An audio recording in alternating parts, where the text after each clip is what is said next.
as Bitcoiners, this is why I'm so bullish too, is Bitcoiners gain more wealth, we gain more power, and we gain more influence. Having these are the people that are continuously maybe proved right. Primal is this ultimate sovereignty tool. Right there you get money and you get speech that nobody can control and you own. We had these problems and now we can fix them. My price prediction is that fiat dies and there's not going to be any price to price things in fiat. I'm 100% Bitcoin, I earn Bitcoin, and I spend Bitcoin. I mean, this is where we're all headed, right? Don't we think that Bitcoin is money? Let's use it as such.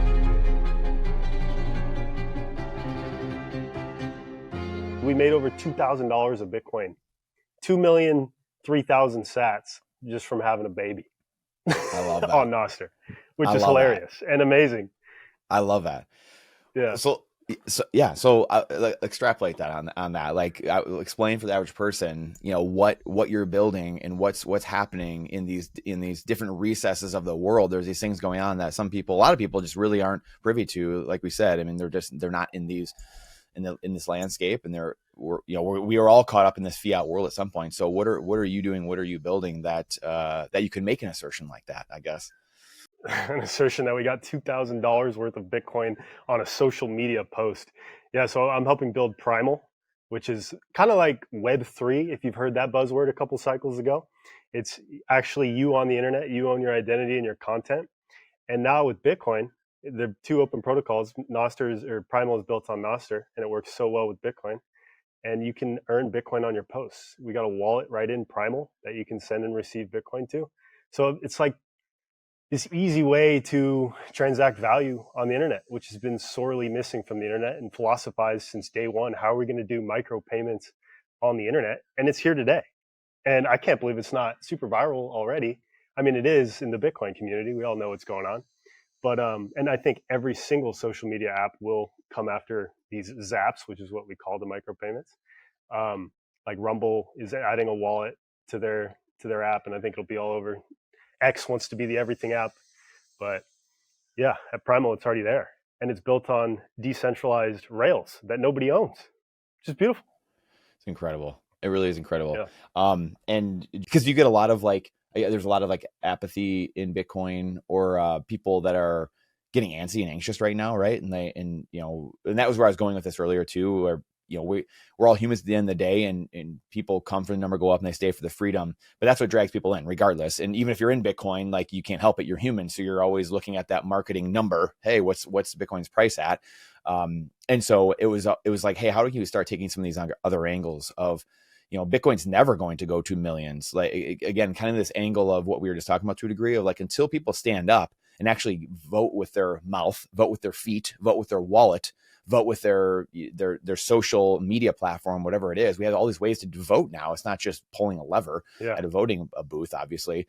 And that might be the worst way at this point. So how can Bitcoin's never going to 1 million. It's never going to go to 10 million. It's never going to do any of these things unless we do X, unless we are working on things that Paul is working on, and using things that people like Paul are building on. So that to me is one of those big things where it's I think one of the most dangerous things, and maybe here's part of it too, I think one of the most dangerous things is Bitcoin's inevitable. People just say Bitcoin's inevitable. And it's well, yeah, Bitcoin could work for thousands of years just on its own in a corner somewhere. But if humans don't care, or we've been brainwashed to think that it doesn't matter, and we just, government currencies are good, then it doesn't matter. It does not matter. So that to me, it's a human system. And I think that's where we get caught up sometimes, the old libertarian ethos of I'm just sitting back, screw it, I'm not voting, I'm not doing anything. It's well, hey, nature abhors a vacuum, and here we are. When good people sit back and do nothing, we see the consequences of that. So you got to pick one of the ways. You got to go. You got to go some way. So yeah, and I'm a crazy person. I'm 100% Bitcoin. I earn Bitcoin and I spend Bitcoin. And that's why I kind of did that. I voted with my feet. I'm in Costa Rica now, just because life kind of brought me here. It was just, I guess, how it ended up. But I ended up in a Bitcoin circular economy. And I feel like I'm living in late stage Bitcoin already. Wild. Everything I do is with Bitcoin, whether it's the farmer's market, all my food, rent, surfboards, whatever is with Bitcoin. It's super cool because, this is where we're all headed, right? Don't we think that Bitcoin is money? Let's use it as such. And it's living down here, you simply see the benefit of it because your life gets cheaper. Like my eggs used to cost 800 sats. Now they cost 300 sats per egg or something like that. And that's Amazing. it. That's the story. Like Yuval Noah Harari, he likes to talk Mm-hmm. about money as a story. And the Mm-hmm. latest version of money as a story was the US dollar being the strongest story of money, because we had it backed by gold and now we have it backed by guns. But now we got this thing, Bitcoin, that's not backed by either of those, but backed by humans. And it's absolutely scarce. It's the discovery of absolute scarcity. And it's a better story of money because you get more wealthy over time, simply. You can look at that simply, or you can be like, in the States and everything, it's like, okay, it's an investment. Its number's going to go up. I'm going to sell it when, or I'm going to buy this ETF. But I don't know, I've done a lot of traveling and going around in countries that are not as fortunate as the United States or first world countries. It's like, no, these people just need a savings technology so they don't get rugged by their fiat currency, because all fiat currencies go to zero. So it's fun to be able to live in a place where we get to see and feel and live and breathe what Bitcoin's all about. It's incredible. If I'm not totally mistaken, your wife was pretty active, or still was pretty active on social media, correct? Yeah, she posts a lot. Yeah, yeah. And that's how did you guys get linked up? Like, did you guys start doing social media together a number of years ago, or were you guys doing that separately and then came together? Like, how did that story play out? Yeah. So yeah, it's a fun story. We met down in Costa Rica, just a mutual friend, met in the street. I still remember it perfectly. Wow. And we just kind of both ended up down in Costa Rica, and we're like, we kind of like it down here. We want to stay down here, and started dating, and just ended up going to all these Bitcoin conferences. That's now we wild. work full time in the space. And her Bitcoin story is fun because she got to feel it go 0 to 100 real quick. Like there's all this Bitcoin philosophizing, but I used to have this job where I'd move refrigerators into college campuses, and I didn't have a way to pay her. And I was like, yo, look, just let me pay you in Bitcoin. And I don't want to deal with PayPal. It's going to destroy you in fees. Yeah. I don't want to do this, TransferWise or whatever, fees, blah, blah, blah. Let me just pay you in Bitcoin. The price is low. We're going to go back to Bitcoin jungle where we can live off of it and see what happens. And the price of Bitcoin was like 19K at that point. Wow. So she got to feel it, and and she spends it all the time. And yeah, we're living it down here. The world is changing. Privacy, sovereignty, and freedom are no longer optional. They are essential. If you are still holding your Bitcoin on an exchange, you are vulnerable to your Bitcoin being frozen or the Bitcoin not even being there. In a world of broken trust, a fallen world, we need to be able to know through code, through math, that we have the keys to our wealth. We don't need to trust some third party. We don't need to trust some government. We don't need to trust some ruler on high that they're going to have our wealth and not censor it from us. Just ask European Union how that's going right now. And that's why at Foundation, they're building Bitcoin tools that are open source, privacy first, and actually simple to use. It's the only kind of Bitcoin crypto tools you should be using. The Passport Core is a Bitcoin-only hardware wallet, probably made in the USA. The only one that I know of, fully air-gapped, no Wi-Fi or Bluetooth to compromise your keys, with a large screen, seamless QR workflows, and encrypted micro SD backups. It is here for the average person or the advanced cryptographer as well. Along with your purchase, you get the attachments, the USB-C cord, the iOS and Android attachments, micro SD card, and the USB-C cable. You don't have to go searching around for everything. You also get the free Envoy mobile app as well. You can buy Bitcoin straight into your self-custody. It helps you set up your Passport Core, label and track your coins, manage your keys, and do so much more. Foundation built the core and their company for sovereignty and freedom for all of humanity. You can take back control of your money and your digital life now. Get started today at foundation.xyz/Brandon, foundation.xyz/BRANDON, or check the link in the description. It's incredible. I love that you said too, like the story, because I find myself saying this a lot too. Like life just itself is a collection of stories that 8 billion people tell themselves, right? Like I can't, I will, I won't. And it's like, if you say that, it'll happen, right? Like if you say you can't, then you won't. It's like one of my, one of those, old poems from back in the day that I used to have hanging in my room growing up playing hockey. And it was, if you think you can't, you won't. If you think you're lost, you lose, it's just like this. So I love that you say that, because you guys are a great example of doing that exact thing. Like we're living that life. And I think that so many people, and again, I know not everyone in the world can just move all of a sudden to some other place necessarily, but you are a great example of, hey, this can happen. It's happening right now if you want it. And I think that that's a phenomenal example. So I'd love for you to touch on just some more of how you guys kind of live day to day, even in some of the countries you guys have been visiting. I know you've been to new, whether it's El Salvador, you're in Costa Rica now. So just touching on what it's like kind of bouncing back between the old fiat world, or like, how did I live like that versus now? Yeah. I guess for me, the real thing was connecting with Bitcoiners.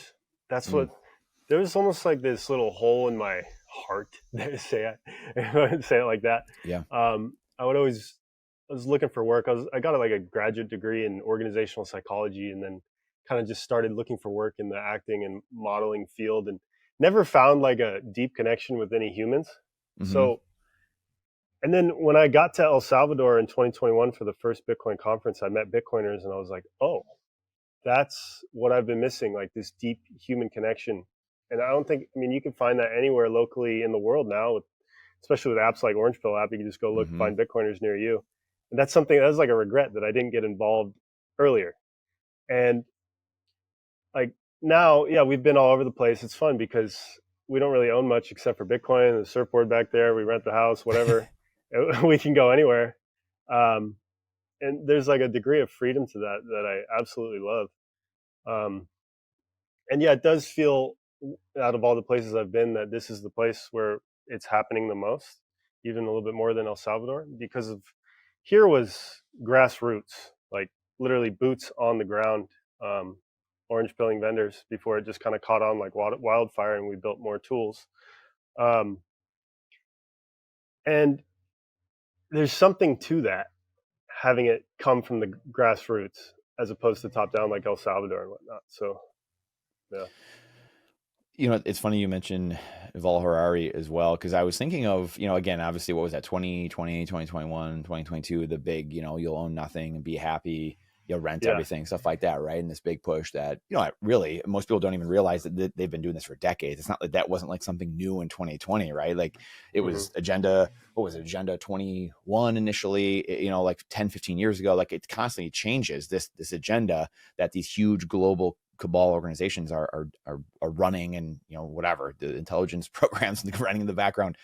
But in saying that, like you said, I find myself doing this more too, and I think this is why it's kind of just struck me. Like you're like, yeah, we don't know much other than Bitcoin. We have the surfboard.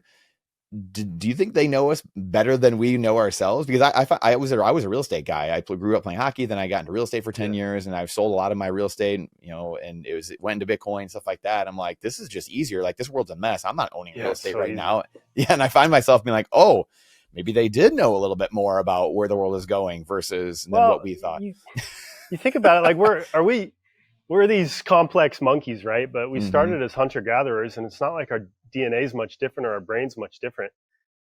It's like this new evolution of the human species. Like I think Balaji put it something like this. It's like we were hunter-gatherers, and then we were farmer warriors defending our land, and now we're digital nomads. It's like the next evolution, crossing borders and whatnot, flying all over the world. So we're just kind of figuring out how this is all playing out. And God, I don't want to own real estate. Like all the time something breaks here in Costa Rica. Like it's just it's what happens. Like, all right, can you please help me fix the dryer now? Thank you. Pinging your landlord. Like that sounds annoying. Whereas Bitcoin, you just kind of do nothing and let it sit and accumulate and get slightly more wealthy over time. It's so much easier. Yeah. It is wild. Like I'm going to go back to Primal for a second as well. What are you like? What is really the big thing, driving you, your family? Again, I would love for you to unpack maybe just Primal a bit more and what you're excited about there and how you're seeing it have an effect around just the world in general. Again, people's wealth, because again, like we've talked about numerous times here, everything kind of comes back to that. I guess the big thing where I'm kind of going with all this, and just even the theme again of some of this talk is, sovereign people, wealthy people, sovereign people are hard to control people, right? And that's what the governments of the world are really, privacy, having, humans having privacy, sovereignty, liberty, freedom, all these things, wealth. That's not good for governments. Like they don't like that because that means that you aren't dependent on them. So this is what the founding fathers in America knew. That's why they limited government so much, or tried everything they could for the first time in human history to really limit, because they knew inherently that's how governments by people operated. Like it's just, that's how human governments work. That's kind of how they have to work in a way. So that there's not incentivized to be at the behest of the people. So Yeah. a lot to say there, Primal's, but yeah, I would like. yeah, it's a lot. I'm gonna forget everything that just came to my mind, but like Primal is this ultimate like sovereignty tool because right there you get money and you get speech that nobody can control, and you actually own it. So right now, one piece of the social media that landscape today, like we were talking about, Bitcoin has only been around for so long. We're just seeing this thing evolve. Look how short social media has been here. Mm-hmm. And right now it's Yeah. all been captured by these huge companies. But the evolution of social media, we're evolving with social media as well. And right now it's all been captured. And the social media companies, what are they? They're just literally proxies for the government. Like they can, they have to bend the knee because they're these countries and they own all the content. When you're posting to a protocol like Nostr that Primal is built on, you can't control what's being said. Nobody can take down somebody's ability to post to the internet. So like, I mean, what's that going to be? It's going to take a long time for everybody to move over to Nostr, and maybe it's just a small set of sovereign individuals that do so and find their communities that way. I don't know how it's going to all play out, but it's like this ultimate freedom tool packaged in one, and it's just a lot of fun. Yeah, it is incredible, and like you said earlier, I don't, like you don't know how there aren't millions and millions and millions, tens of millions, hundreds of millions of people already using Nostr, using Primal. It kind of boggles the mind a little bit, but again, I know it's only been a few years. You guys have really been jamming on this stuff, obviously, and Bitcoin itself has only been around 16 years. So, it's hard at times as we get in our echo chambers and it's like, this is so obvious, but like the average person is just not there yet. But I guess in saying, yeah, I mean, do you think it's going to be like, I guess I feel like if it's going to be education, it's going to take a while, right, for people to be educated to come this way. Unfortunately, like Black Swan events, like whether it's Canadian trucker stuff or things getting. I think I just saw some protests going on in the Middle East right now, and people in Turkey, and people getting shut out, social media blackouts, and then these Black Swan events come and like force people's hand, and then you have to learn really quick, and the bad things are happening. Like how do you see? Do you think it's a yin and yang, and like it's going to be a little bit of both over time? Like how do you see people starting to really learn? Like, I mean, just as Bitcoin's best marketing tool is number go up. Mm-hmm. Primal and Nostr's best marketing tool is social media censorship and blackouts. Yeah. And whatever. Because like, I mean, should the global town square be owned by singular corporations? I don't think so. Mm-hmm. So that's like our best marketing tool, and that'll continue to play out over time. And when people have had enough, they'll come over. We're like Naval said that that Nostr is a credible backup for when X is inevitably seized or banned by governments. We're here, we're building. Yeah. So come over whenever you're ready, but we're just catching up in terms of features for all the other legacy platforms. We got to find out what Primal actually is. There's blogs on there. It looks like Twitter. But what's the reason for people to come over? Maybe it's just Bitcoiners in the beginning. Maybe it's the place where people go to learn about Bitcoin and get a feel for the Bitcoin ethos and what's actually going on. And because Bitcoiners are the first people to adopt the protocol and are on there, we have the power to like shape a little bit of the narrative and what gets reposted and what's the information that gets spread. Since there is no central algorithms on Nostr, we are the algorithm. The humans are the algorithm. And that's a huge piece to it all that really fires me up, because right now algorithms are just black boxes. Even the companies don't know exactly what's going to be fed to people, and they're all based on this ad model. So it like just wants you to just stay on the screen scrolling and scrolling. Another piece that gets me fired up about it, and like I think out there today the ethos of like social media is not healthy for you is getting very strong. Yeah. I just saw, I'm going to watch a video after this. It was like 1.2 million views on YouTube about like why everybody's leaving social media. And like my friends last night, we were having a conversation. They both got ad blockers, or they got app blockers for Instagram and TikTok. Why? Because they know they're just wasting their time on there, scrolling and scrolling. And so like, what is this alternative where the algorithms are transparent and where it's actually just humans reposting and like to make things trending, as opposed to companies with their incentives sending you the content? It goes deep. It goes really deep. I would love for you to unpack it even a little bit more. Like, what is the average person missing when it comes to some of these things? Because again, I feel like the average, even a lot of Bitcoiners, like they don't understand how deep it really runs and how insidious and sinister some of the, whether it's algorithms, people have come in. I don't know if it's, I always heard that Daniel Kahneman, the guy that wrote Thinking Fast and Slow, came in like the 2000s and was advising the big tech companies of, again, like the like button and all these things, and just like how to really suck in the average person. And you just don't realize what's happening without, until it's too late, until it's 10 years from now or 20 years from now. And then we have all these, like you said, problems, or, but it's like anything else too, right? I mean, a car can be a good or a bad thing. It can run people over, or it can they're get you all from tools. point A. Yeah, they're all tools. Yeah. They're all tools, and social media is a damn powerful tool. Mm-hmm.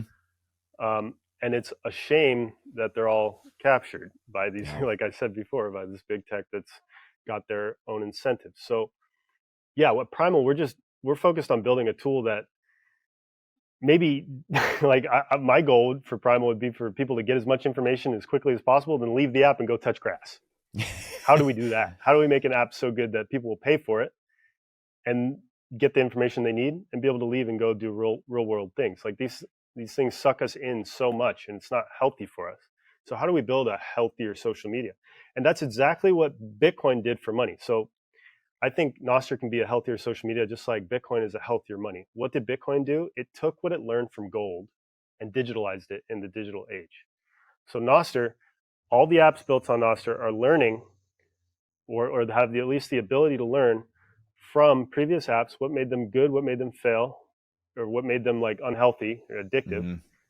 and change that and learn from it and move on. Like this, it's not been around for that long. So we're moving forwards. And now it's cool that we have this example where we get to build from scratch and get to see what failed and build from that. That and brings then up I'll keep going. Keep going. Introduction of zaps. So a lot of times when I'm scrolling, and I'm guilty of this too, like I'm only human. This stuff is like evolutionary, like mismatch when you see like something's like I can't help but watch. Mm-hmm. But you wouldn't zap that. So like just because you're watching content doesn't mean it's actually valuable or something that needs to be shared and repeated over and over again. What would you actually zap? So zaps are like, it factors into our algorithm at Primal if you zap something, and that helps like gets shown to the network. What would you actually zap? You wouldn't zap this addictive, slop content that keeps getting fed to you. Like my Twitter feed is atrocious these days. Yeah. So there's another piece to it. Yeah, and that it brings up. It just made me think of this. It's like, how have you guys found the way, or just different ways, or I guess even just thoughts of like, hey, maybe we could do this to fight that negative sharing that's on social media, and that like Nolan Bowerly always talks about, right? Like it's the legacy news corporations are dopamine dealers, right? Like they're drug dealers. Yeah. Like they just light your brain on fire, and that they found that that's the magic pill, whether it's social media or legacy news, to negative, pit people against each other, light your brain on fire, make you mad. Like how do you fight that? How have you guys found? But the thing is, that stuff does not get shared organically. Mm-hmm. It doesn't, and you feel it on Nostr every time. So I've spent quite a bit of more time on Nostr now than other social media platforms, and you feel it more as you spend more time in this organic network. Yes, it's way smaller, so like I don't know what's going to happen when it gets mainstream and actually gets real adoption, but you feel the other platforms try to suck you in with all they can. They play all their cards. They're watching your eyeballs, seeing what you're paying attention to. So how do we fight that? I don't know. But what's going to happen organically? Like you said, they're literally drug dealers. I like to make the comparison of like Nostr is grass-fed butter, whereas other social media is just like freaking seed oil. Like this stuff is chemically engineered to addict you and be delicious. And so it's like, it's hard to, not lend your attention to it or eat it, right? And it's addictive. It's hard to stop. You got to make a conscious effort not to consume it. It really is. It is that sinister, where it is designed to, like you said, like you don't even know why. It's funny, like when I go on Instagram once in a while, which I fortunately don't very often, and there'll be like something I have to look up for the business or do something, and I'm like, have to tell myself like, okay, you're going to the search bar, You're not going to get sucked in by any of the videos in the search Dude, thing. the search bar. It's crazy. I hate the search bar. Oh my goodness. It's like, because that's where it's playing on the little backside of your brain, your little reptilian brain that's just like, oh, what am I going to look at? Mine's full of surfing. Sometimes it's got boobs on there. It's like, it's embarrassing. You know, it's like, come on, stop, guys. And it's impossible. So with Nostr, it gives you way more control. Like, look at what's on when I open Primal, I had it, I put it on this feed, stay focused, champ. Like, so I don't, I love it's just like little things like that little bit of control that we can put into the app and let users, you know, control their experience more. It's like, why isn't every app like this? And maybe they'll lean towards that. But still, the fact that today's day and age, you are posting in Zuck's world only, and that's the only way we can communicate is in these little boxes, doesn't make any sense. And it's time to evolve past that. I think the big thing is there's this, you know, different camps of people that they talk about Bitcoin itself, or, you know, like a Nostr and what you guys are building a Primal on top of Nostr, where it's just going to be a check and balance forever. And there's always going to be this old legacy social media. There's always going to be, you know, this government fiat currency. And the best we can hope is that it's a check and balance against this other thing.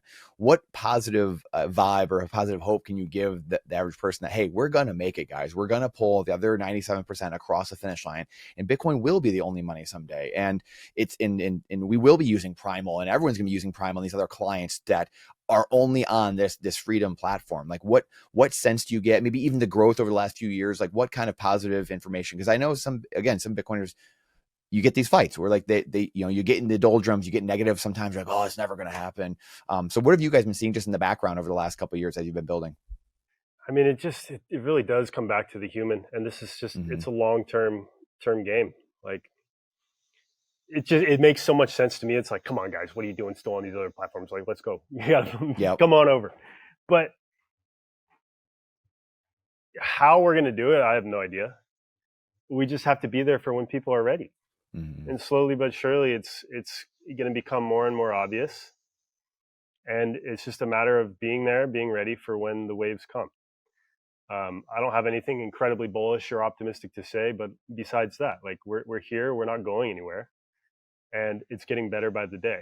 Even Bitcoin's getting better by the day. Like, it's getting easier to use. Like, I mean, here people are accepting Bitcoin. They don't even know it's Bitcoin. Like, it's just this thing. It just goes check mark, done. And that's the UX we're all going for eventually. And I'm personally not even convinced. Be careful of how I say this, but like, the Bitcoiners that are going to hold their keys and be completely sovereign individuals, that number might be small. But the tools for everybody to get exposure to Bitcoin and start accepting it and everything, those will continue to increase. Whether that's through like this hub and spoke model with eCash, or even just like the custodial wallet that people are using here. It's all these bridges that are there for people when they're ready to learn and go deeper and become sovereign individuals. But at the time with Bitcoin, it's like, it's still, even if it's held self-custodially or not, you're getting more wealthy over time, and your savings are not deflating or inflating away. So, yeah. And there's also this concept of the social media bill of rights that one guy who's been philosophizing about social media since before social media existed. He's the guy who hired Jack to Twitter that I'm obsessed with. That, like, his thoughts, because he's been thinking about this stuff for so long. His name's Rabble, and he's got this social media bill of rights. So I'm hoping that continues to proliferate, because everybody knows social media is broken. Maybe not everybody, but people feel it, and I think it's catching on more and more and more. So as that continues, and the bill of rights, I'm going to forget all of them, but one is algorithmic transparency. One is the ability to exit. Right now, if you wanted to, like, Trump got kicked off of Twitter, what do you do? He had to go build his own platform. No, whereas if Twitter didn't want Trump to be posting on Twitter, he could have just moved somewhere else if it was built on Nostr, and that's powerful, and maybe the way it should be. The other is privacy, and I'm forgetting the other two for now, but yeah. Everything you are learning in this episode is completely moot and does not matter if you hold Bitcoin and are still leaving it on an exchange or sharing keys and your KYC information with a third party. This is your wake-up call now. You are only self-sovereign if you alone hold the keys to your wealth. 100% self-custody sounds daunting at first. Believe me, I lost 2 years of massive gains over a decade ago because I was worried about taking the few minutes it took to understand self-custody. And that's exactly why you need to talk to my friends, Tony Yazbek and his team at the Bitcoin Way. We just interviewed Tony recently, has over 80,000 views, an overwhelming response. People love his story and the simplicity he shares of how easy it is to custody and take ownership of the greatest money we've ever seen. They'll train you to do it right the first time. Head on over to thebitcoinway.com/Brandon to schedule a free 30-minute consultation today. Their 5-star rated service is exactly what you need. Quit sitting on your hands like I did and get started today. Again, that's thebitcoinway.com/BRANDON. What do we have here? 12-word seed plate. After a long wait and everything being sold out, this is now here, the 12-word seed plate. For those who have been asking, store your generational wealth in titanium forever. Do not make the mistake of storing it on paper. This can withstand fire, nuclear fallout, wind. We've driven over it. We shot hockey pucks at it. We've checked it. We've thrown it. We've done everything possible. Do not pass down your generational wealth on paper. Put it in titanium. Go to stampseed.com. Put in code Brandon, BRANDON, for 15% off store-wide. Do not be a statistic. Show your family how much you love them. Store your generational wealth forever in titanium. Code Brandon, 15% off store-wide. It's really interesting because I'm going to go check into that because I had not seen that before. I've not heard of that. So somehow. So I'm definitely going to check into that. So where do you, obviously one of the big things lately as well, I would love for you to just touch on this and what you're seeing in this world and maybe how the intersection of what you guys are doing with the like decentralized ID. Obviously, there's a lot over the last 10, 15 years really ramped up, that health passports, all these things that we're kind of fighting and like that are coming into lexicon and being pushed from top down. And there's like the good angles of these things. There's the bad angles, obviously, from the state. So like, how are you seeing this playing out in your world? And what are the things that can be done to help with this? Well, it's funny because there's been a lot of talk about decentralized identity and like what's actually working today. Whether or not Nostr is the best solution for this, it's actually becoming adopted. So there's going to be 3 options. It's like either the state is going to give you an identity to transact online, corporations are going to give you the identity to transact online, or you can do it in a decentralized manner, something that you actually own. Nostr, like I don't know I'm not that big into the DID space or anything. I'm not the expert on that, but it's actually working today. So how do you verify someone's human?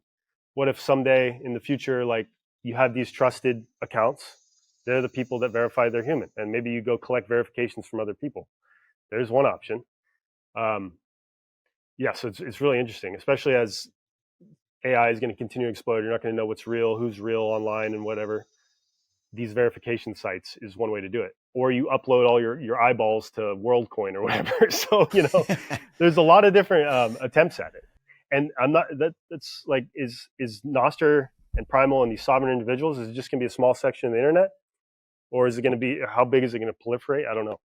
But we all have our choice. And maybe people can leave their centralized worlds one day when they wake up to it. And we're going to have this other opportunity and welcome them with open arms and teach them the ways. Yeah, it really is wild. It's Sam Altman definitely wants your eyeballs. That's for sure. He wants your eyeballs. He wants all your data. He wants everything. He wants that. Yeah. The eyeballs, I think, are just the start of it. I think he wants even more than that. I mean, think about it. Like Elon openly says that he wants X to be WeChat, pretty much. Yeah. I mean, he wants X to be the everything app. But what does that mean when he owns all the infrastructure? And you got to upload your government given ID to transact online. Blah blah blah. Yeah. It's a slippery slope. It's going to be China. It's with 100%. Or it's going to be Primal, the everything app built on open protocols with the identity that you actually own. Honestly, Paul, like that, I wrote an article like 3 years ago on my blog, and I honestly don't know if I ever published it, but I have in my drafts and I screenshotted it just so I could timestamp it that I had written the article at a certain point. And I don't know if I ever got around to publishing it, to be totally honest, my blog, but it was about the slippery slope of Elon Musk and how so many people had come to his side. And to be totally honest, I'm completely on the fence with the guy. Like I'm 50-50 with the guy. Like you can convince me that he's the greatest man on earth, and you could convince me he's the worst man on earth. Like I honestly have no idea. Don't know the guy. Like I don't know, but neither. It's fascinating because you look at it like, and as I've been thinking about, you just kind of tick something off of me because, or like, hit a nerve because I've been thinking about him a little bit lately. And, it's like, we're going to Mars, he's trying to do all these things, yet at the same time, like he gets a lot of government grants, right? Like he gets a ton of federal funding to do these things. And the free market, if the free market really wanted to go to Mars, or if we really needed to do these things, like, whatever, the self-driving cars and all these different things, then wouldn't the free market be pushing you to do that? Would you need government grants? Would you really need these things to happen? That's the thing. Those are some of the things I really don't understand, where it's just like, why are we pushing so hard to do something? And then, and one man controlling all of these different factions, like you said, like he wants to become the everything app WeChat. It's like, how is that a good thing when one guy has control of so many, like your thoughts, Neuralink in your head, or space travel, Neuralink thing. Neuralink, like, how is, like, explain to me, like I'm 5, how that's a good idea that one guy has control of all these things. Then he's also allowed to go around and, like, MF everyone in the government, and like, but that's okay. And he's fine to do that. But like, we get censored if we do that. It just, but again, at the same time, someone could tell me, hey, he's the greatest guy on earth. He's so smart and blah, blah, blah. And I'd be like, Teslas are like, rad, man. Teslas go fast. I like it. I mean, it's a whole different discussion, I guess, for a different day. I don't know. I guess the way I see it, for at least with the X thing, and it is kind of spooky with the whole Neuralink thing, but the X piece was, I think he's probably ideologically aligned with Nostr. Of course, if he's a true free speech absolutist, like, you have to be aligned with Nostr. But right, buying X is the shortcut, because it's already the global town square, and it probably will be. There's something special about Twitter that might always be the global town square, but it was a shortcut to get what he wanted, to have the political influence, to have this big microphone to the world. And he's a genius. So I mean, it's hard to bet against Elon. Smart. Yeah, 100%. And who knows? But it's definitely the shortcut. Yeah, it is wild. Like, what are your thoughts, I guess, just in general too, of, you always think of, and I just had on Brian Mancata the other day, and we talked about this, and the CEO of adspend.com, and he's really been orange pilled the last year or two, and a lot of his content now, he's a multi-million-dollar digital marketing company, and marketer, everything, and really smart dude. But a lot of his content now is shifting towards talking about Bitcoin. I got a lot of existing people that follow him, and they're like, dude, shut up. Like, I don't care. Why are you talking about Bitcoin now? Blah, blah, blah. And he's like, nah, if you know what I know, like, you're morally required to talk about this now. And so we had a good conversation about that. And it's funny because we talked a lot about humility, right? And a lot of these incentives of, like, it shows, do you grok Bitcoin or not? And if you do, and you're, you have to, like, you feel morally compelled to start talking. It's like, I have the cure for economic cancer. Why would I not tell everyone about this? Right. Or free speech, what you guys are building. This is the only path. Like, Primal might be the only, building on Nostr might be the only way at some point to get information around the world. So fortunately we have that, because if X goes down, some centralized thing, then we have this ability to still communicate, which is what I think is upholding the freedom still that we have around the world to an extent. Yeah, that's what Twitter always wanted to be, was a protocol. Just this thing where you don't have to ask permission to send information to the world wherever you are. Yeah. It's simply like, that tool needs to exist. It can't be captured in corporations anymore. What are you guys doing? Maybe someone who's not as technical, how does that, like, what you guys are doing, and like how Nostr works even, and could you explain that even just for the person that's not super savvy? Like, I know Jack Dorsey's got things he's working on, has been talking about this stuff for a while, obviously, even with Twitter, like you said, the original intention of some of these things. But how can people be building on top of this, like, in what you guys are actually doing? Like, how can people start coming in and utilizing even the existing networks or old networks to start layering in on the protocol? Like, I would love maybe just a couple minute explainer on just kind of how this works, how people can help. So before I scare people, you hop on Primal and it just feels pretty similar to Twitter. What's going on under the hood is like this decentralized, very simple protocol that makes it just work. So instead of you creating an account, an email password, asking for permission to post within these boxes, which is like this legacy of social media, you actually own your identity. And what does that mean? Just like Bitcoiners should already be familiar, your identity is a private key and a public key.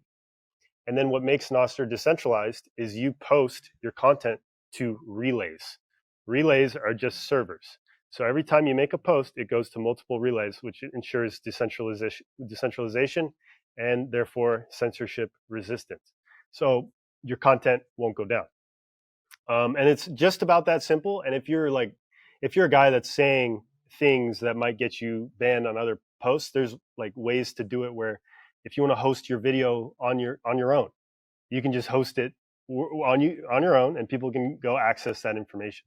So like, it's not dependent on any central party to get your word out there. And it sounds kind of complicated underneath, but the simplicity of it is what makes it work.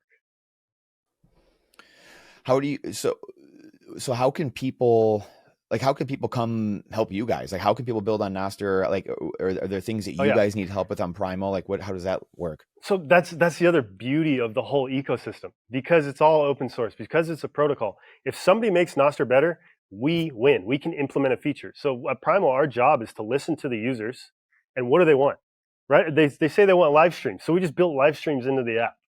So now you can live stream on there. Bitcoiners love to hop on, podcasts and live stream it out. And now you can receive zaps for your live streams. How freaking awesome is that? And that it's, all new too. But so our job is to see what the users want and build the specs for it. And the specs usually are already there. They're called NIPs, just like Bitcoin has BIPs. Mm-hmm. We got NIPs, Nostr Improvement. So like, we can just implement all that. And it's all open source, so we all get to learn from each other. And if somebody didn't like Primal, all of our code's open source, and they can go use it and create their own app. It's beautiful. And another cool, like, who knows what's going to actually scale Nostr? I hope it's Primal. I think Primal's like the rising tide that lifts all ships. And we're getting a lot of new people into the ecosystem, and they can play with it from there. But maybe it's another app that just goes super viral. Maybe there's this new messaging app that is decentralized, secure, unruggable, and it's called White Noise. It doesn't work all the way yet, but it's a chat app. Maybe that goes viral, and the next thing you know, people are using Nostr and they don't even know it. And that's really what's going to make it win. Like, people aren't going to come to Primal. Maybe it's because it's built on Nostr, it's decentralized, secure. They're going to come for a certain reason. Right now, a lot of Bitcoiners are coming because there's a lot of Bitcoiners there. I love it because all my friends are there. And it's social media. So, of course, you're only going to come over when your friends are there. But it could be like BitChat, Jack Dorsey's newest thing that he's working on. You heard of that, right? Yeah. Sending messages over Bluetooth. He's got this Nostr component on there. So people don't even know they're using Nostr. And just the fact that, like, you don't know you're using the SMTP protocol when you're using email. It's just email. It just works. Right. You just use your client's Gmail, AOL, not AOL, Yahoo, whatever the heck email clients are these days. And they're just using this email protocol. So email or protocols, open protocols win. So it's just a matter of getting the apps on there, using it, and the whole ecosystem will just lift each other up. So when Facebook was originally getting a lot of traction, there was a point in time where all the developers wanted to work on Facebook because that's where the users were. And then they closed their walls because Facebook wanted to get all that attention for themselves and monetize it. But Nostr, there's no walls; it's all open. So when there's more users here, all the developers are going to come here, and there's already a huge amount of developer interest for building apps. And then I think it'll just have this massive snowball effect when and there's a lot of users here, and then people are going to be developing apps and trying to make businesses on it because the people are there. It all helps each other. Yeah, and you saying that too, it really makes me think about just, again, between Bitcoin, what you guys are doing at Primal and building on Nostr. It really feels like we're 10 years, 20 years out. Like, the more I talk to everyone, I mean, from what you're doing, I just talked to James Lavish the other day. I mean, like, I feel very grateful because I get to talk to people in all kinds of different spaces, right? And so the cool part is you see all these different angles of thought, whether it's like we're talking whatever macro and it's like a demographic shift. A lot of it is what I'm getting at is just seems like demographic shift, like the older generations. Yeah, it's just how life goes. They sunset. The silent generation is largely out of power for the most part. Maybe some of the last ones are leaving power. Then you have the boomer generation. But it feels like 10 or 20 years where, like, the younger generations, they're not going to be doing 401ks and, all these, ridiculously antiquated legacy, options and like, again, they're not, our kids aren't going to be using Facebook, like, they're going to be like, what were you guys doing? My kids not using Facebook, that's for damn sure. So it's like, it's funny because, like, we have to live through the day to day, and it's hard to see, and we're, you're building, you're tinkering one day at a time. Sometimes and it's just yeah, and it's a grind, right? But then, even like, coming back to what you said at the beginning of the podcast, I forget exactly what you said, but it's like, you have to believe it too. You Yeah, have it's a to like story. actually Yeah, you tell see it. yourself. And Yep. there's the story. Yeah. If you tell Yep. yourself a bad story, it's not going to happen. So Yep. I'm just sitting here in bullish land, like always just like trying to vision, like if I have a negative thought, like, oh, primal's not growing fast enough, that doesn't serve me. And that goes Yeah. with everything in life. Just chuck those negative thoughts aside and live Yes. with those thoughts that really do serve you and go from there. Makes for a better day, better life. Yeah. It's so true. It's so true. I mean, again, it is your life and just everyone's life and the world is a collection of stories we all tell ourselves. So I think it's just an incredible theme that we have to think about. In saying that, living in bullish land, like let's get your thoughts. Let's get your thoughts on price, because that's the thing everyone always wants to talk about too. We got a lot of the meat potatoes. We talk about things that are important that help. Because this is the thing. At the end of the day, like we said, you were saying this earlier. Like price is what brings people in. That's like the fear and greed thing that bring people in. But at the same time, what happens though, and this is what gets dislocated, I think, with people a lot of times, is all this building. Things that you are doing with Primal, people building on the Bitcoin protocol, like all these different protocols are being built on. That's what creates the value. People employing more hash. Create the value. Exactly. Yeah. People create the value. We are literally the network. So people they get lost in the sauce of like, oh, what's this sovereign wealth fund doing? It's like, well, that's great. But like at the same time, that's them deploying their energy, their capital into the network. You are deploying your time and energy. I'm deploying my time and energy. That's what makes the network stronger and grow. So I think that's an important thing to note when people talk about price, because it really is it's a reflection of what's the value of the network and what's the energy being put into this network. So, so in saying all that, what are your thoughts just on where we are in the market? I feel like a lot of people are antsy right now and just in this bull market. So I'd love your thoughts, one, on the bull market and where you kind of think we stand and where you think we're going, maybe timeline, and just, is it going to extended, the 4-year cycle? So we'll start with that. And then I want to ask you like a longer term question after that. Okay. Well, I have a strict no price predictions policy. I like it. Yeah, smart I man. have Smart no idea. But like you were just talking about, I vote entirely with all my energy into these decentralized systems. That's my price prediction. Yep. All my energy, all my wealth, everything is into this. So do I think my price prediction is that fiat dies and there's not going to be any price to price things in fiat? I love that. Like, what else are we here for? Yes. I don't know. Like, there's so 3%. Much talk about stable coins today, but it's like, what's the stable coin built on? This thing that's shit. It's built on nothing. That's what I don't see. Like, why are we? What is so much going into stable coins? Like, So that's my prediction: is that there's zero fiat denomination. Yes. Do the math. Yes. And it's zero.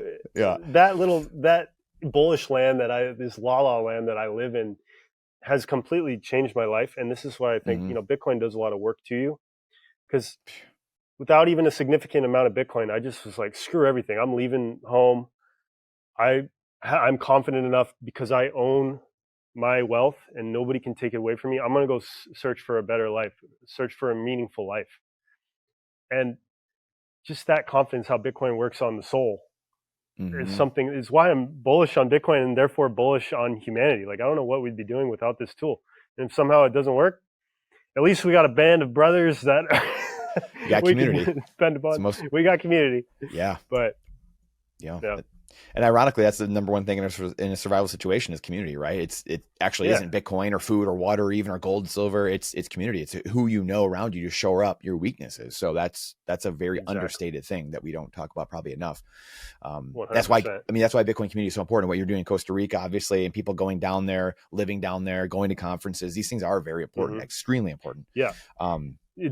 Person to person, it's just there's something mystical that goes on. It's way deeper than even connecting online like this. Like meeting in person, feeling it it's the people that are running this thing. It's people that made it, and it's people that are keeping it maintained, and it's people that are using it. And one by one, same with Nostr, one by one. So true. So I'm trying to think of how to phrase this other part, this long term. Like, again, I don't want to say price, because again, like it's eventually going to like zero. I'm trying to think of the best way to describe it. So like the thing I always try to ask people is like the long term, because I don't care for, like, you can't say a nominal price and a time frame. Like it doesn't make sense. But like I think the best way to look at it and maybe we do have the answer already from you, but it's like Jeff Booth always is like, hey, it's got to account for every dollar in the system, basically, right? It's got to account for all 900 trillion or 1 quadrillion in assets or whatever. And then you have like a Jack Mallers who says it's 1/2 of every trade, so it's 450 trillion is the total market cap. But in saying that, I would imagine you align more with the Jeff Booth side of like, hey, it's got to account for every single, like Bitcoin is money, and therefore the money has to equate for every dollar in the system. Would you agree with that? Is that kind of how you see it, as like, hey, Bitcoin is going to go and account for all of it because fiat's going to zero? I think so. I mean, there's reasons. I mean, you study the history of money, it all converges to one. Yeah. So that's basically it. Like, I'm not big market analysis kind of a guy, but I think it'll all converge to one over time as we build the tools, make it better, make it more decentralized and secure, as Jeff Booth also likes to say. Yeah. So that's a great way to like kind of put a bow on that too, because that's exactly what you guys are doing, which is pretty ironic to a degree. So, it needs to get used. And like, I use Lightning like 100 times, not 100, but maybe like 20 times a day, mm-hmm. On average. Yeah. Like, and it takes the humans to consciously port their energy over one. Like, if you're spending 1% of your time on Nostr today, spend 2% tomorrow. And then just little by little, more and more of your energy there, and there. And like, same with Bitcoin. If you and your friends are still using fiat with each other, just start using Bitcoin a little bit, like zap each other back instead of using fiat. For like, if you get hired, ask to be paid in Bitcoin, or pay your friends in Bitcoin. Little things like that strengthen the network and set an example for those coming into it. Yeah, it's so funny you say that, because in a few weeks I am going to talk to Jeff Booth, and that was the angle I wanted to take with that. Was it's funny we're talking about this, because again, it's like the story you tell yourself, because I felt the same way. Obviously you did, where it's like you had this old world, and I fired myself. The team I had a real estate team, had numerous people that worked for me, and I fired myself. So in essence, had to fire everyone else basically and say, hey, you don't have to go home, but you can't stay here. Like, I can't be here anymore. I need to be in the Bitcoin world and putting my energy there. And it's funny because Jeff Booth a couple years ago really started saying that, and I was like, holy cow, that's exactly how I felt and what I was doing and going through. And that same transition he was going through, the same transition you went through, we were like, whoa, if I'm giving energy to this old system, that's the story. I'm signaling to everyone like, oh yeah, this system is legitimate. Like, this old world is real legitimate. And you're like, whoa. So again, I'm trying to think of the best way. I kind of lost how I was going to ask it, but that's the angle I'm going to take with him. It just, even the show of like, how do you live? I guess that was more of the story. I want to kind of ask you this question too.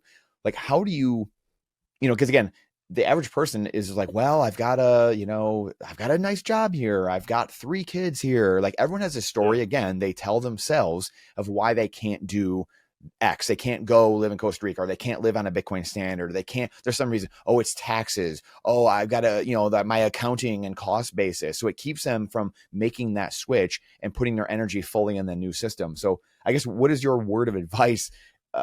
Just, with making this switch?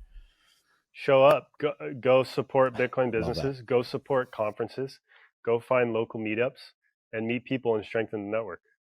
It's quite simple. And I'm super guilty, because I was on the sidelines for like 4 years, completely on the sidelines, and then just started kind of talking about it, tweeting about it, and then found like, we all have a role in it, whether it's just orange pilling your grandma, or, just your neighbor, whatever it is, we all have a little role in it.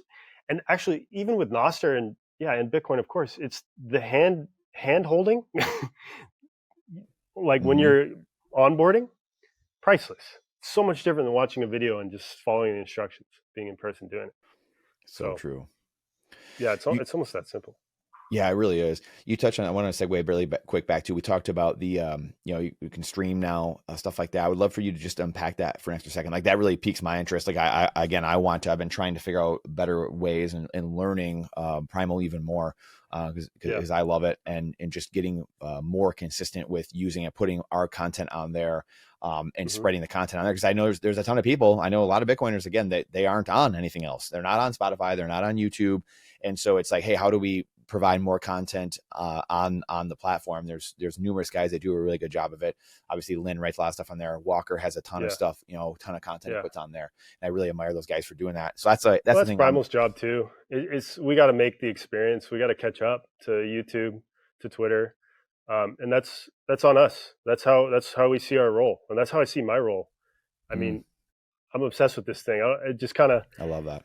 So I was in Costa Rica while we had the first Nostr conference here, like literally in my backyard. It's like, okay, that's here. I'm going to that, of course. I've been following the drama of why we might need to go to a protocol instead of these platforms for social media.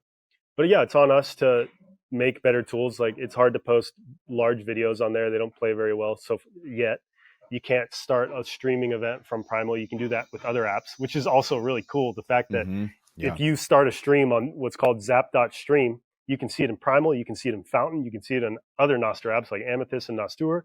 This open protocol, so you can see it all like rise together, and it's really cool. Then you can view the content how you want it.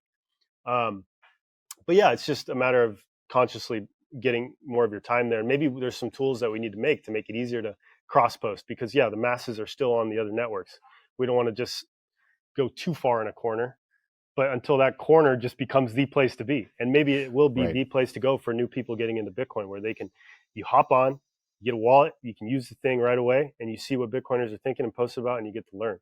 So it's up to Primal to make it a tool for that, and like have it be the place for new Bitcoiners as well. And I think that's part of what Primal is now, and a big strategy for our growth too in the future is to have it be the place for newbies to come. Because like, when I got into Bitcoin in 2017, I was in the Reddit.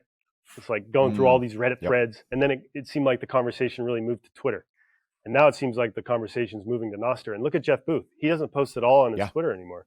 He's only on Nostr. So that's how you're going to reach him and get his attention now. So there's numerous guys. Yeah. Yeah. And then Jeff, Odell, Gigi. Yeah. Odell, Pablo. Gigi. Yeah. Dr. Jeff, Gigi. Jeff Booth. Yeah. Yeah. Yep. So, it's so, and I think that's going to happen. I think the next 4 years are really going to speed that up. Obviously, we talked about, price being one of those things. I really think this next, cycle or so, we'll say maybe by 2030, again, you have people getting older, their wealth increasing. I think you're going to see a lot, like this huge swarm of Bitcoiners that came in, let's say between 2017, 2020, or like in 2021, maybe that 4-year cycle. Obviously, people that accumulated a certain number of Bitcoin, they're going to start becoming wealthy, very wealthy. Right. So like they will have time to do these things. That. Yeah. What else happens with that as Bitcoiners? That's why I'm so bullish too, is Bitcoiners gain more wealth. We gain more power. Yeah. And we gain more influence. I mean, we already freaking rigged the election. Like, so having these are the people that are continuously maybe proved right and gain more influence monetarily with their wealth, and everybody's screaming Nostr I think the network effects are eventually going to snowball and more people are going to come over. Yeah. And there's actually in the Merriam-Webster dictionary now, there is a term called enshittification. And it's the process. It's like literally, it means whatever, I'm going to blow it. But basically how every social media app's going to shit in search for profit. What? So as more apps enshittify, literally in the Merriam-Webster, people are going to find Primal as well. Huh. Yep. And this goes right back into this demographic shift, right? Like the younger generations aren't going to put up, they're already not going on Facebook, right? They're already starting to go away from even Instagram, right? Like the older generations are on some of these old apps, and it just will keep moving. And the younger generations, our kids, only see Nostr, Bitcoin, Primal, like some of these protocols or these apps, these clients to use. Yeah, so, like, are your kids going to know fiat? Well, maybe they have to a little bit, but like baby Maya, they know the difference. She's not going to know anything. No, she's not. Yeah, your little one won't. Yeah, your little one will not. Mine do, some of the older ones, but like they know the difference though. They absolutely know big time like what the difference is at 9 and 7 years old. So Before we go, you got to give me some parenting tips, Mr. Father of 4. Oh man, I'm 2 weeks into this thing. There's economies of scale at some point. Once they do get older, they start helping you. So there is. That's what I heard. And then if you have an army, like 4 of them, exactly. Right? Yes. Yeah. They start helping. So that's the goal. That is the goal. And you gotta pour into them. You gotta, which I know you will do, and Bitcoiners do. They pour into their kids. I'm like the fiat world where it's like, oh, my kids are a liability. I'm like, oh, whatever. I was like, well, you're gonna get out what you put into them. So you better put some good stuff, spend the time with them, and pour into them, because you'll get out what you put in. So another huge lesson for people. But and how do you even schedule your day? Are you like with to be totally honest, Paul, I mean, this is why I was helping Aladdin with Bitcoin trading cards for the first couple of years. Once I got rid of my real estate team, and I couldn't even do that anymore and give him the time needed, just because I was so busy with my family, and we're homeschooling the kids as of a couple of years ago. And so it's pretty crazy. And my wife is an attorney, so we're pretty mobile, and we do kind of like half week, and then but we both homeschool with the kids in the morning.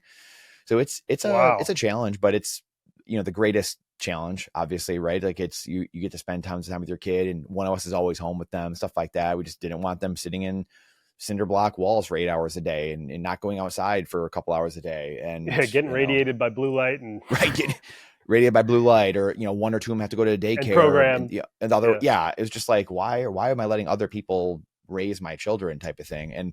But it goes back to, like we said, like a story you tell yourself. Like there are trade-offs. Like you might not be able to go on 5 trips a year to Cabo San Lucas or Costa Rica or wherever in the Thailand, but it's is it a long-term gratification, the low time preference of, hey, if we do this for 10 years 15 years, we're gonna be much better off for it. So it's so fortunate a lot of Bitcoiners doing that and seeing that. So the world, like you said, very bullish. I mean, in 10, 15, 20 years, we're going to have a very different world between the demographic shift and the Bitcoiners' kids and the wealth Bitcoiners have, their kids being of age, and the demographic shift.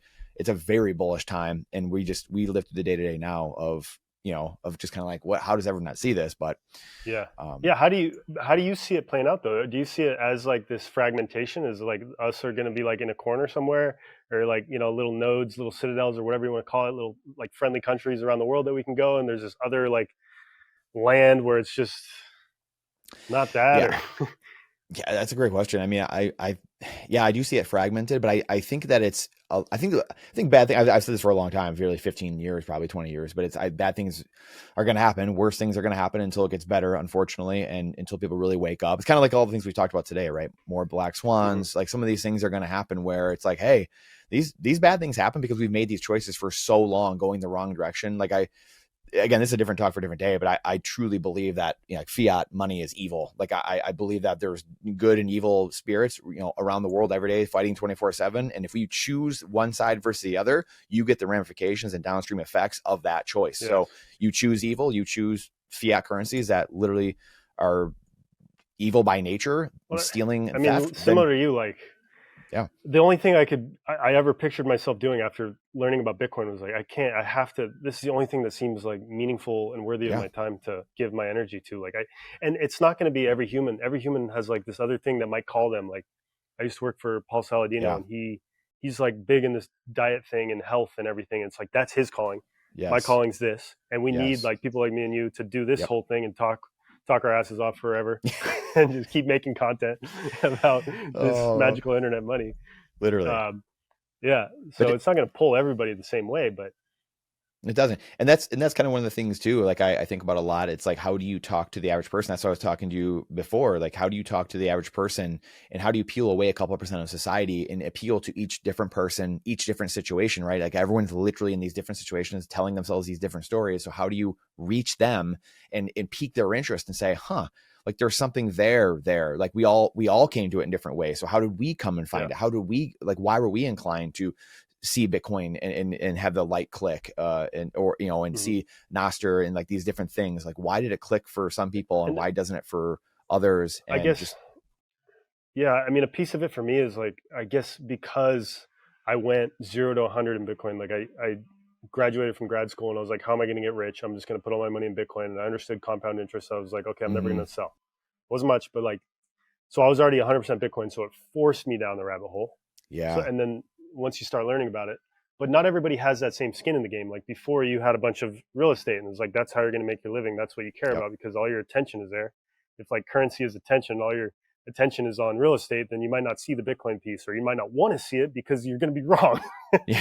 And it's going to be painful. You're going to learn like, oh, if I did just put all those houses into Bitcoin, like I'd be in a much better place right now. And it's the same with and it goes back. I'm sure you see it down in Costa Rica, but I mean, like, shoot, it's a problem here still in America, right? Like it's we don't have enough people swinging hammers, right? The people can't work with their hands. Dude, They're too good to work with their hands, right? Like you can't find contractors, skilled labor to do things because everyone's a fintech bro, like it's, like, what are we doing here? Like, we don't need 300,000 more MBAs this year. We don't need another 250,000 lawyers. We don't, like, we have 100 times too many of those people.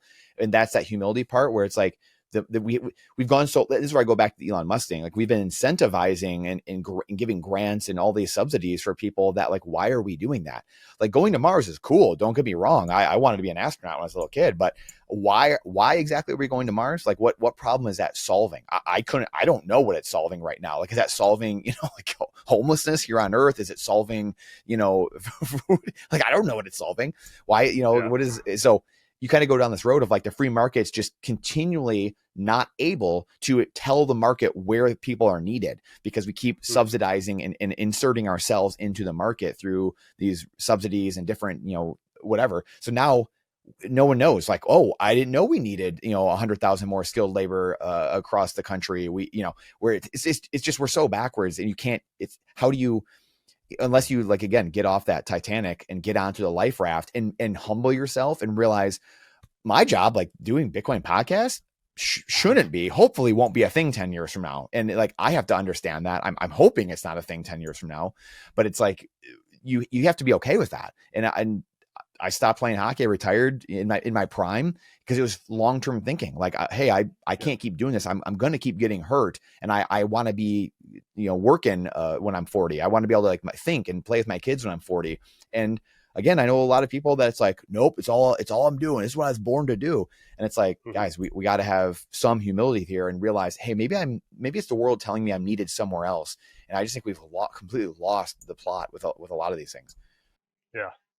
Yeah, like, I graduated college with zero skills. Like, yeah, it's crazy. What did I just learn? I played baseball in college. Tons of debt. Yep. No real skills. No skills. But I mean, we got a great time. yeah.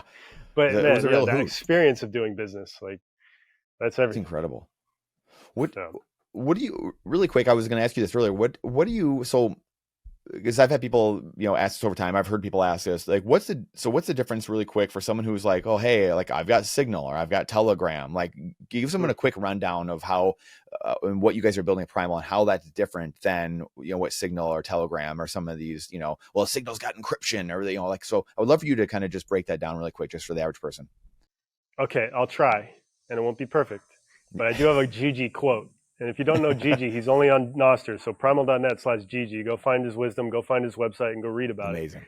I was literally just listening to a podcast about the difference between that Nostr messaging app, Signal, and Telegram. And the key is, if you build it right, you won't go to jail.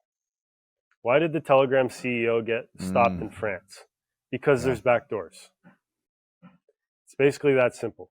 If there's a way to unencrypt content, then you can be in trouble. But if there's no way to do it, you're not going to jail.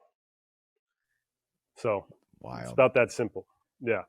And Primal, so Primal's a business. So we have a terms of service. Like, a little bit of a common misconception is that it's like you can't ban anything. But, like, if CSAM gets uploaded to Primal, we got AI models that'll get that off our servers because that's illegal.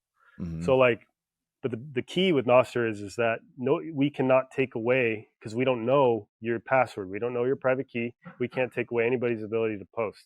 And that's where the magic lies.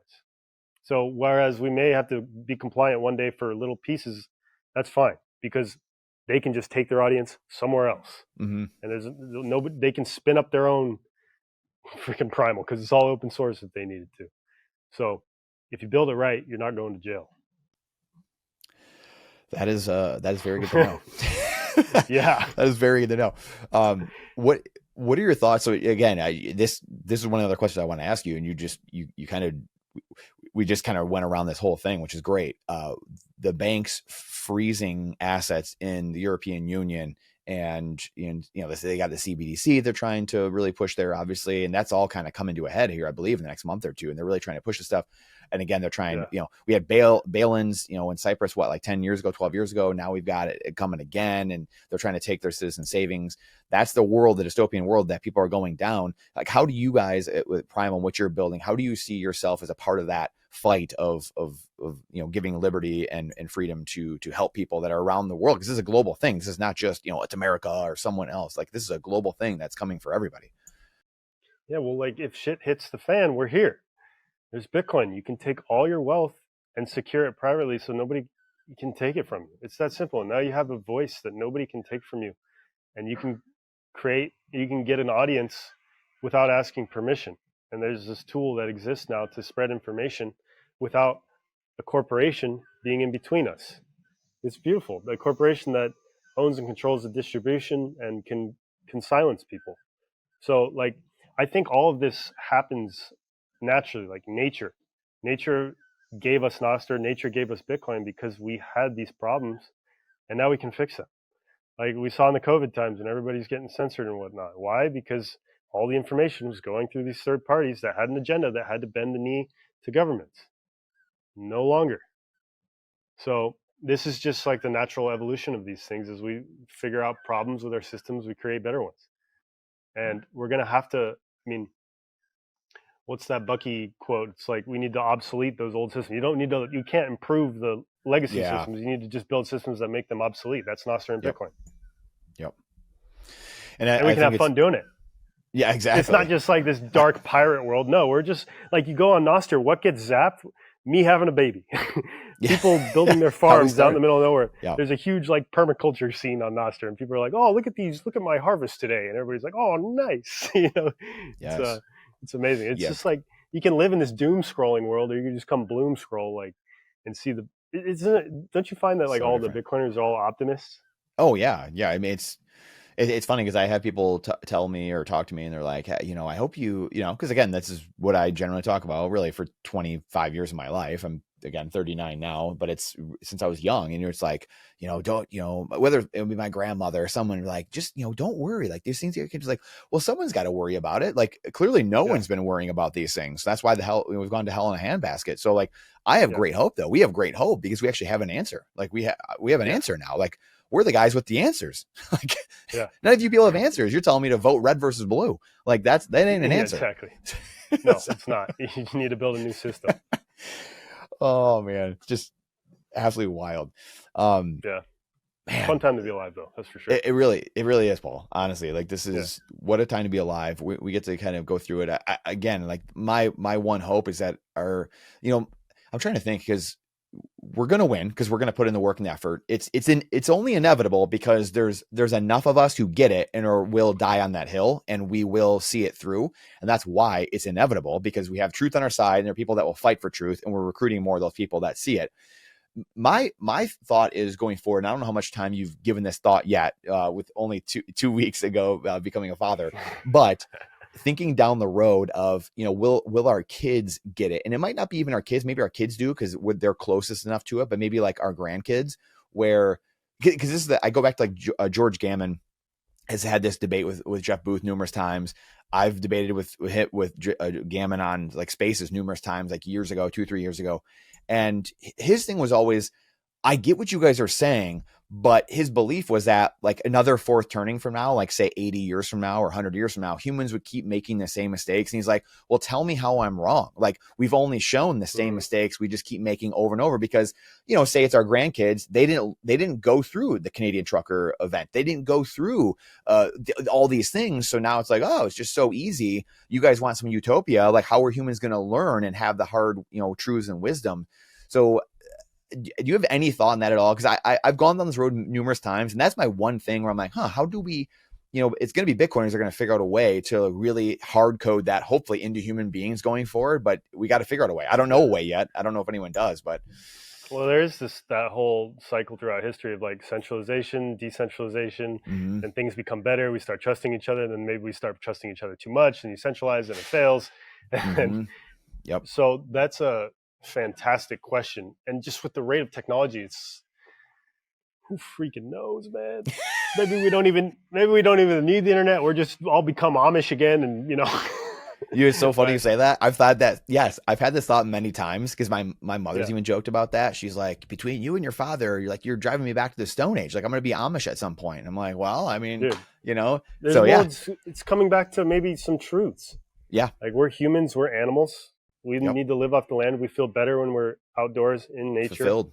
Yep. We feel more fulfilled. I mean, Yep. you look at people's happiness scores when they have a garden through the roof. So it's almost like this just return to being human. And there's something about Bitcoin. You said how it's a foundation of truth. Like, what does that like extrapolate to? Like, what happens when we're actually on this foundation of truth?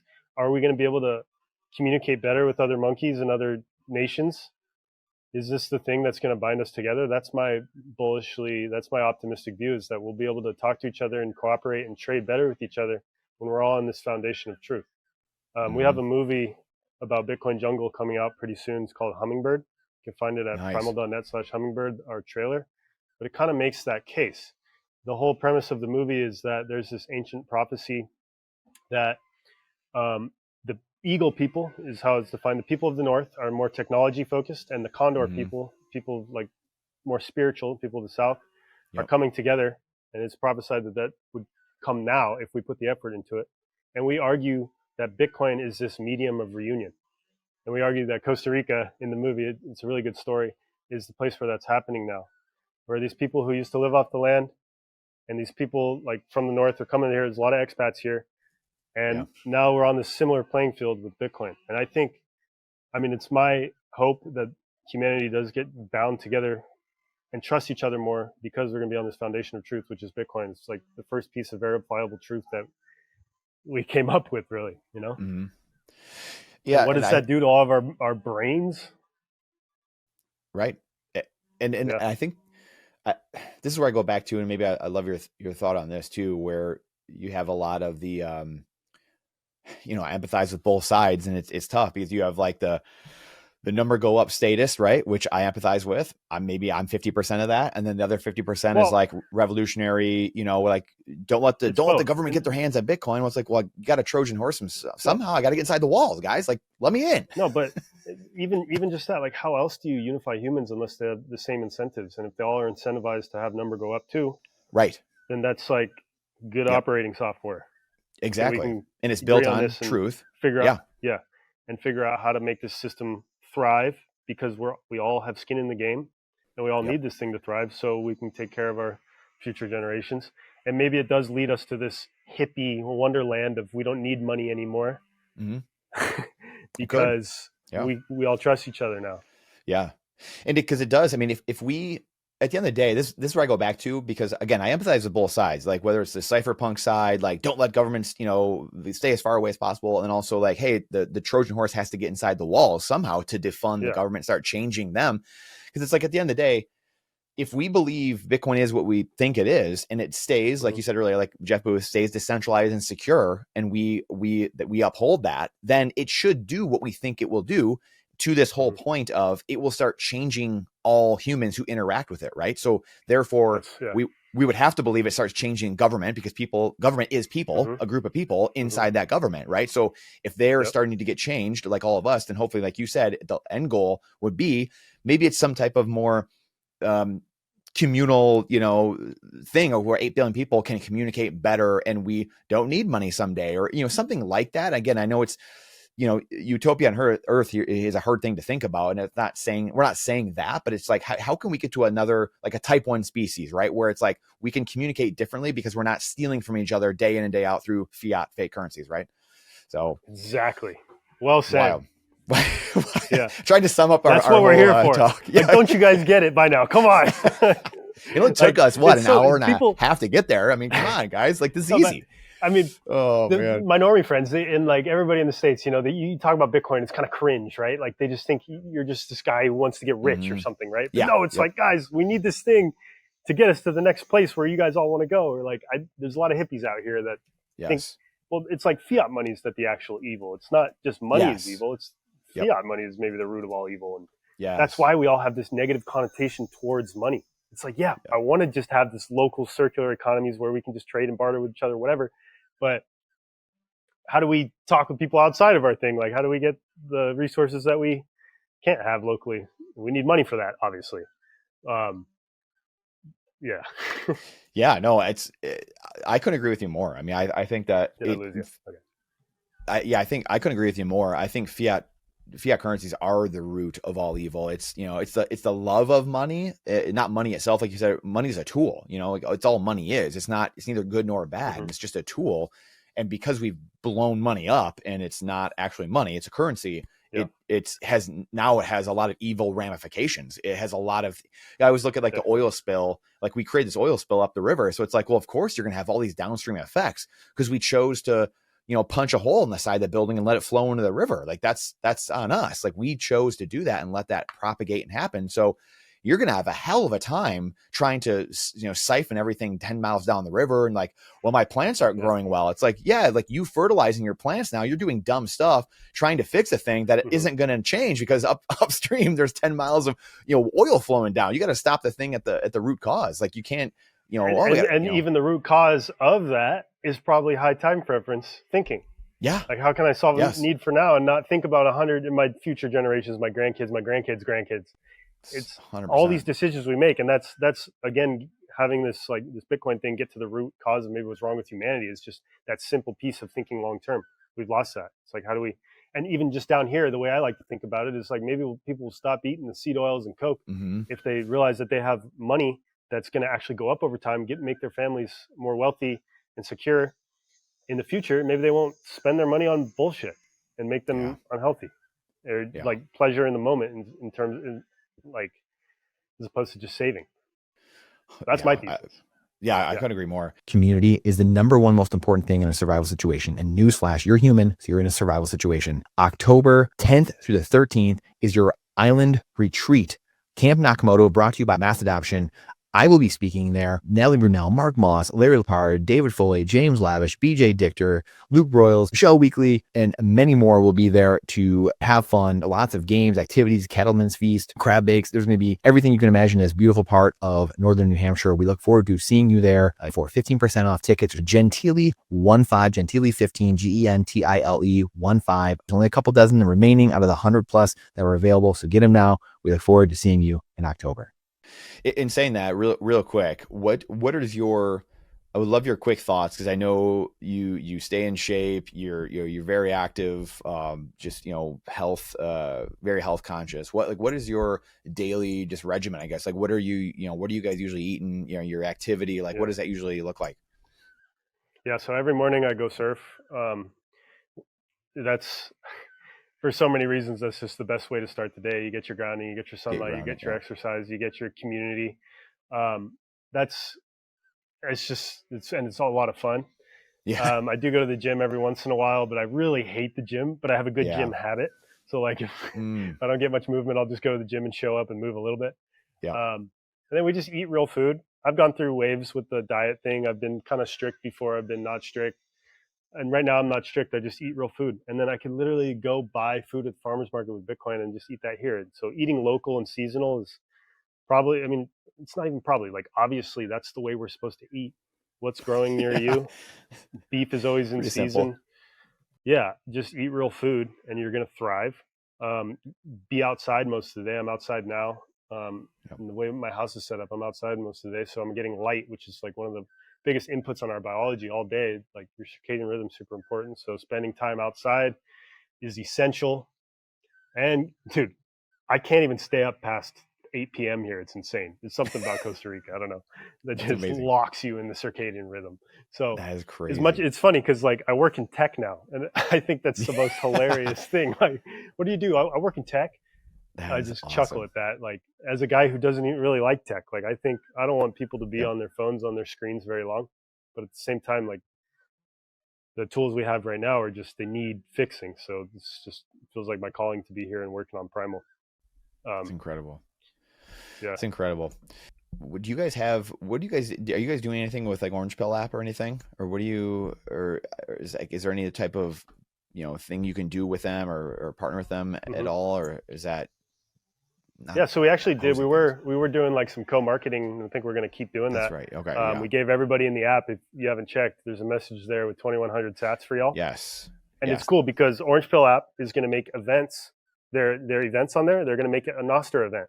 So you won't be able to only see the events in Orange Pill app anymore. You'll be able to see them on Nostr clients that support that type of event on Nostr. So cool, yeah. Eventually we'll probably integrate that into Primal. And Orange Pill app's amazing because you can see the Bitcoiners in your area. It's something I always look at right when I get to a new place. Like, all right, do I got any friends around here? Because this Bitcoin network is very strong and it gets stronger when we meet each other. And there's something about meeting Bitcoiners that's priceless every time. That's always worth the time. So we'll continue to work together. So it's incredible. And that's another example of how Nostr apps help each other too. Mm-hmm. Yeah. It really all get better over time. Mm-hmm. Yeah, it's funny because you said something a minute ago about and it made me think of earlier of us just like how, again, we're supposed to be locked into our circadian rhythm, and it's how we were supposed to be, eating local, eating foods right around us, seasonal. Obviously that's all you could do for who knows how long, right? And now it's like I think of these different social media, I forget what we were talking about earlier exactly, but it made me think of like these different towers of Babel, right? Like all these different things, and people always think it's like one event where it's like, oh, look what they did in the past. It's like, man, every day you could be building 1,000 towers of Babel every single day. Is it like we were talking about this Neuralink thing? We're talking about all these different things. Like, are we meant to do that? Like, is that supposed to be? Like, how far away have we gotten? Like, we make the Amish comments, right? Like all these different things. And it's like, who's to say? And it's like, you have to be very careful because the stories you tell yourself, again, kind of the theme of the talk of you have to be careful because what's relative to you just because you were born into it, is that the right thing to do? Like questioning, everything, even the existence of God himself. One of my favorite quotes of Thomas Jefferson, like if there is a God, surely he'd appreciate that over blindfolded fear of, hey, get better, grow, learn, understand what you're doing, increase your knowledge base instead of just sitting around being like, oh yeah, whatever, I've got it, I'm good. And I feel like that's just that apathy is what, again, fiat perpetrates that apathy across the spectrum as well of like, well, I'm good. I'm out of formal school, so I don't have to learn anymore. I don't have to do anything. Where's my paycheck? Where's my entitlements? I was waiting for that, but it never happened. Yeah, I mean, I know as humans, we're not supposed to be here all day scrolling. Right. We got to change that. And then the other thing I got to show it too is this like daylight computer. This thing, I mean, it just reflects light, and you can look at it like an object. So even just that's like crazy. The little things, like the tech that we use. Like our computers, it's emitting this alien light that's not evolutionary appropriate. Like you got to think of everything from the ground up, that humans are animals and we need to live in nature. And that's what's going to make us healthy and live a long time and be able to get to hang out with our great grandkids, which is the goal, that's right? Amazing. Just play with our kids. Literally. Yeah. So incredible, brother. I literally could talk to you about this for hours. Any last thoughts, anything we haven't covered, primal stuff, whatever, Bitcoin stuff, where can people find you? I could keep doing this for hours and hours. But where can people find you? Well, primal.net/Paul. Go find me at Paul in the Jungle on all platforms. But if you have any Nostr questions, hit me up. And if you came to Nostr Primal from this podcast, just tag me and I'm going to send you some sats because I can and I want to. And it's fun. I think we've covered everything. Like, I don't have any more nuggets to say. Hit me up with some parenting advice, everybody. New chapter of my life. So that's amazing. I'm excited for that.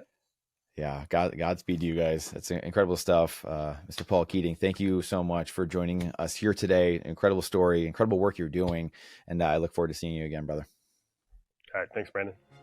If you like that episode, then you're going to love the playlist we put together for you with our most recent podcast with the top Bitcoiners, sound money, liberty advocates in the world. Go check those out here. We'll see you inside. You're going to love them.